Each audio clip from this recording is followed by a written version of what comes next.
So now the volcano's exploding. It's just chaos here.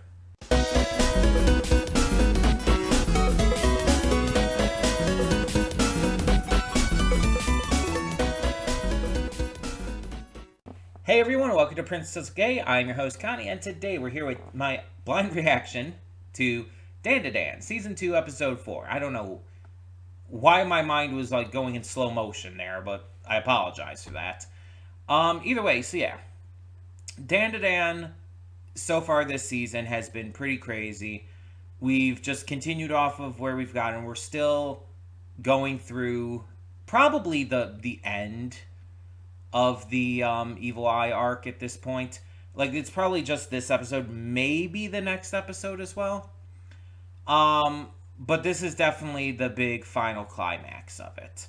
And again, I assume we know what's going to happen. Gigi and Evil Eye are going to work together. They're going to take out this threat, probably with, Momo, or with, Momo and Okarune helping out. But they're going to take out the threat of this volcano, which is clearly because of some other spirits that the worm was keeping at bay. And we'll all be Gucci. The village will be saved. The Kitos might, go to jail. That would be nice. Since apparently we're not going to kill them. Because, can't have nice things.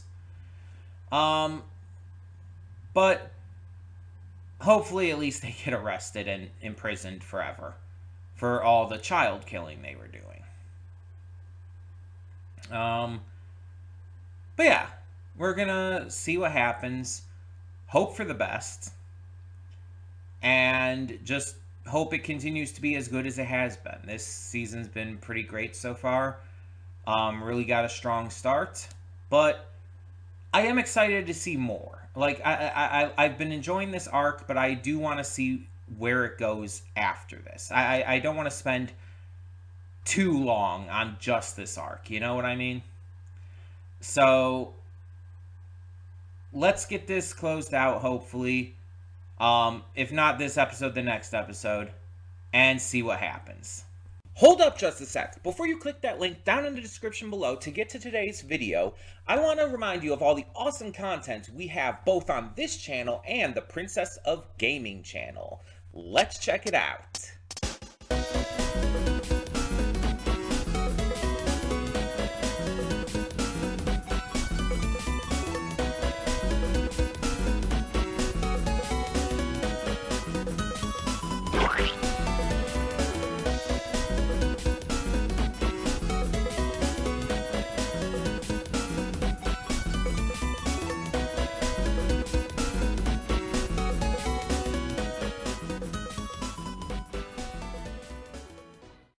And we are back, and we'll begin with spoilers in 3, 2, 1, now. Well, this didn't go in any way, shape, or form how I was expecting. I got talked about it before, but just to reiterate, I thought, like, Okarune and Evil Eye were going to come up, and because of this going on and everything, Gigi and Evil Eye were going to come to an understanding, work together, and stop whatever spirit was in the volcano. Apparently, that was nothing. Apparently, like, there was no spirit in the volcano. I was just wrong about that, even though the last episode showed, like, this purple lightning in the volcano, in the smoke. And it's just like, what? Like, give me a second here. Is that, like, just a normal thing? Does lightning appear during volcanic eruptions? Oh, okay, so that's actually a thing. It is actually just the thing. Well, I didn't fucking know that. Listen, I thought the purple lightning... I thought that was literally just, like, a sign that there was something behind the volcanic eruption. That there was, like, some kind of spirit or something that they were going to have to take down now that the worm was no longer, like, stopping it. Apparently, the Keto Clan was just fucking right this entire time. I mean, outside of like the child sacrifices, that did not seem to be necessary. But I kind of hate that. I kind of hate that we're validating those, pieces of shit. Like with what Momo was saying and the way she was acting in this episode, it's very clear like we're not giving them credit or anything. Like they're still bad guys. But I hate that we're validating them to any degree. It's just we really shouldn't be. We really shouldn't be. And I'm not like saying it's like some big issue with the series or anything like that, but it's just it's so actively irritating, so actively upsetting that it's just like I don't want it to be a thing. And I don't like it. It, like I said, it doesn't ruin the series, doesn't really hurt it that much, but I'm allowed to not like a choice that's made. I feel by giving any sort of validity to people like this, it encourages them. And there are people who are like 7 layers of fucked watching this series. Because every anime, despite how like it leans in terms of its messages and themes, will have people on every side watching it. Like right-wingers watch One Piece, and that's fucking stupid because One Piece is the most anti-right-wing political series possible. It is so politically left, it's crazy. But, it still happens, and it's gonna happen with other stuff, and it's just like this feels more like a way to like almost keep everyone happy. Like, oh, people are going to be watching this who are going to like for some fucking reason side with them to some degree, and so we have to like give them some validity. And I mean, read the original manga that's based off on too, but it's just I don't like the decision. Because even if that's not the reason it was done, it still feels like it's validating them. And I can't really get behind that. I really can't. Of course, I also don't think they should have been, spat back up by the worm. I think they should have just remained dead. Because even in, like, this final fight, it's like, I guess technically they helped out, but to such a minor degree, and let's be honest, it's like, it didn't do anything to redeem them. They're still just as much of cunt bags as they were before. It's like, honestly, honestly, I think they're my most hated characters in this series. I just really despise them that much. No one in Season 1 I hated more than them, and no one so far in Season 2.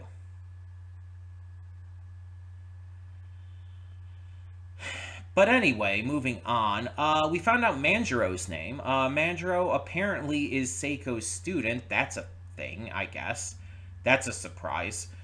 We have the twist that Manjiro was Seiko's student all along, was even warned that Momo, Okarune, and Gigi would be coming here.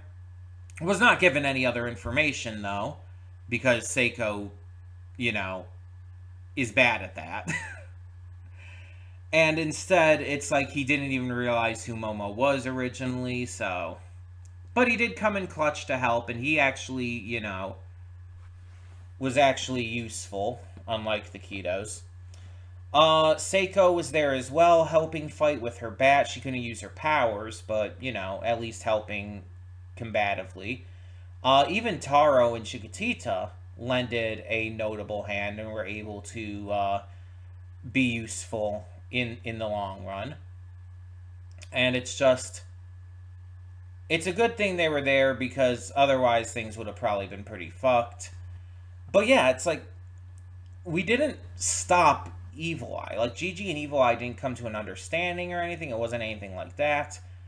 We just sealed him inside of Taro. But the problem with that is like he's still Evil Eye inside of Gigi's body. It's not gonna like turn him back, right? So it's just Evil Eye inside of Gigi's body, inside of Taro's body. We have to address that pretty much right away, right? Um, Outside of a couple little things there, this is our first real time seeing Chiquitita because we saw like I think like a tiny glimpse before. And of course seeing him in the ending, but this is our first time actually getting to really meet Chiquitita. Seems like a cute kid. Seems pretty capable and smart, able to pilot the ship with no problem. Seems like Chiquitita's doing really well, so the milk, I guess, has helped. Everything's going super great in that regard. So that's good to see. Um, Okaroon and Turbo Granny managed to survive due to apparently the worm's mucus being just completely magma proof. So not only was it able to put out the magma and like harden it and everything, but it was also able to act as sort of like an insulating shield against the magma to allow Okaroon and Turbo Granny to survive being surrounded in it. Useful. Kind of a cop out, but useful. Um, I do kind of dig the idea that both Momo and Okaroon ended up not being able to be the ones to save the day in the end.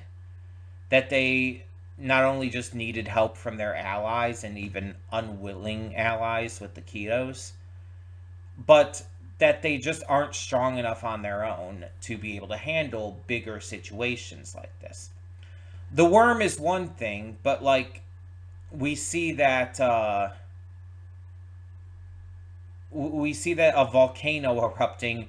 Weirdly enough, this just natural force of nature feels a bit redundant, but this force of nature is something they're just not able to handle, which, kind of makes sense. Um, and on top of, having to face down Evil Eye, who is, an absolute menace because he's traumatized and is a baby and he needs to be protected and loved. And I am very much on, like, the side of doing so for him. He's not evil. I don't for a second see him as evil. I don't for a second see him as like a villain. I he is a child who has been hurt, who has been traumatized, who was literally sacrificed and killed by the Ketos. He has a right to be angry. He has a right to be upset, and we're obviously going to like come to some understanding at some point. And he and Gigi are going to work together. They're going to like combine their powers in sort of a similar way to like Okaroon using Turbo Granny's powers, except they're both gonna be there working together instead of just Okaroon using Turbo Granny's powers and Ira using Acro Silky's powers. It's gonna be both of them together, so it's a bit of a different situation. Um, I guess it's more comparable to I guess Yuji and Sukuna from JJK, where it's like Sukuna can take over the body, but Yuji is going to be given control back, and they're kind of working together as like kind of like uneasy allies, and through it, like things happen, and obviously I know like it doesn't stay that way for very long with Sukuna and Yuji, but still. You get the general idea nonetheless. It's still the same concept. Um but yeah, there's there's a lot of ways I just wasn't expecting this to go that it did. It ended in ways I wasn't expecting. And to a degree, I am disappointed because, like, I was so sure of everything I was thinking was going to happen about Gigi working together with Evil Eye, about there being a spirit in the volcano. I was so sure of this stuff. And I was just wrong on like every level. I got nothing right. And there's a side of me that is like, yeah, that's cool. That's exciting. It means that I was caught off guard. I was surprised. And there's a certain enjoyment I can get out of that. But on the other hand, it kind of like confuses me a bit because I feel like the ending to this was a little weird, if I'm being honest. It felt a little bit off. And maybe it's just because of my hang-ups about the Keto Clan. But even like with the others coming in, it just feels like it came literally out of nowhere. Like there was no proper setup for this. Like, yeah, you could say like, oh, why else would Manjaro be in this arc? It's like he was just a random side character. It's like there was absolutely zero evidence that he was Seiko's student. There was nothing to set that up. Nothing. It's not one of those things where, oh, you look back and it's like, oh, no, that was actually hinting at this right here. No, that's not the case with this one. And there was no signs that like Mr. Manishrimp and Chikatito were going to be here, or Taro, or any of this. It came out of nowhere. It was an absolute kind of just random ass pull. And again, I'm not saying it hurts or ruins the series or anything. It doesn't. But it does feel random. It does feel like it was thrown in just to have a twist. And it feels like the ending to this felt very, like, out of nowhere. I just don't feel like it felt like this ending was, like, properly set up. And what they were setting up for just never came to pass. And I don't know if there is a reason for this with the original manga. I don't know if there's a reason why it's different than how it was set up. If the author just wanted to throw the readers completely off their guard and show that, like, oh, with this series, anything can happen. It's not going to go in the route you expect it to. Maybe that was the intent. But it's like, I don't know. It does feel a little off. I kind of say this is the weakest episode of the arc because of that. Again, it's not bad, and I want to make that very clear. I'm not like just saying all this to hate on it.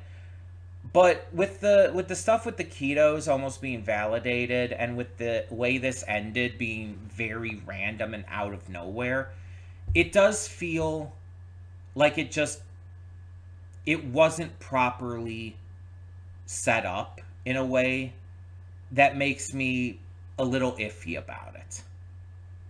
It just brings it down a peg or two. It keeps it from being as good as it could have been. And I'm not just saying that because I'm disappointed that I was wrong. I'm saying it because it literally felt like it was out of nowhere, and there was no setup for it. There was no prep work for it. It just was a random change for the sake of being random. And I don't think it worked as well as it was intended to. That's all. But I still enjoyed this episode, and even though the surprise twists and everything were out of nowhere, it still, like, surprised me, still got me excited to see Seiko and them fighting. And I'm very interested to see where it goes. So tell me your thoughts down below, and for now, I'm Connie, and I'm signing off. See y'all next time.